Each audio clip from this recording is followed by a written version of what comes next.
He launches into a dance, best appreciated in slow motion.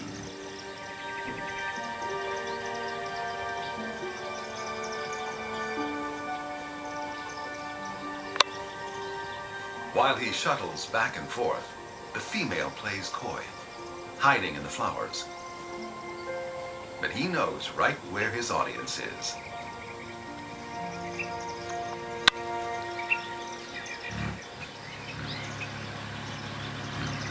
When it comes to hummingbird mating displays, nothing can touch the Annas. Male Annas, with their trademark fiery red crowns and necks, put on an elaborate display to intimidate rivals and attract a mate. The main event is a steep dive at breakneck speed, almost too fast for the human eye.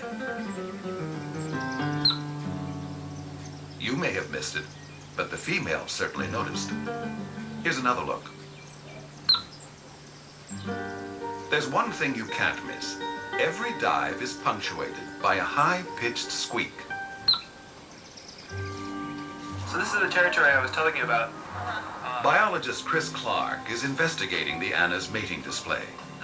He and his assistant, Teresa Feo, have brought some specialized gear to a park on the edge of San Francisco Bay. Okay, it's right there. Oh, I see. Yeah. The female will go around to several males' territories, and the male is doing this display in an effort to impress her, to try and convince the female to mate with him rather than with that other guy over there. The male's dive is his way of flaunting his physical fitness, and that unusual chirp is a kind of serenade to help win her over. But Chris is curious to know how the male makes that noise. The sound sounds vocal. People think that it's made vocally, just like their song is vocal. But there's also a group of people out there that think that it may be the tail that makes the sound. But nobody has tested this idea before. Chris and Teresa will use a high-speed video camera to record the dives at 500 frames per second. A sensitive microphone will capture the chirps. The real trick will be getting the male to dive right in front of Chris's camera. It is quite a challenge to film these guys. When they're diving, they go, we think, at about 60 miles an hour or so. And of course, this is a little bird that's about this big, whizzing by at the speed of freeway traffic.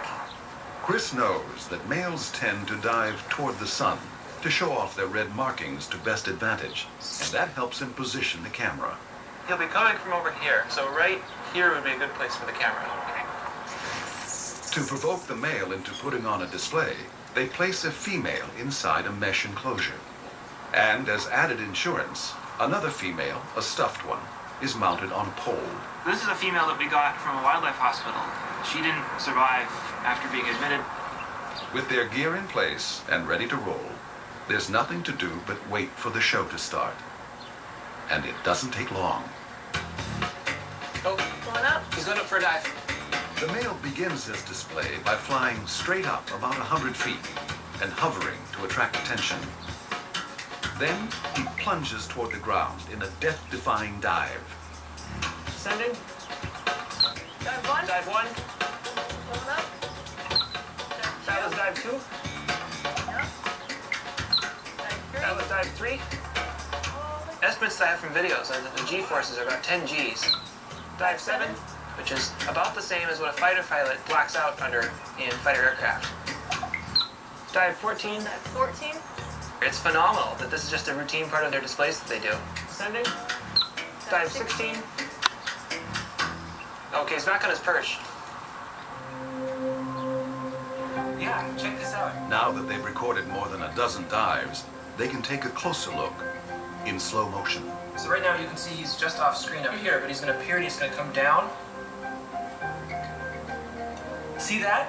Yeah. He spreads his tail. Yeah, that's really cool. And he has his tail spread for the same amount of time as it takes him to make the sound. The male is spreading his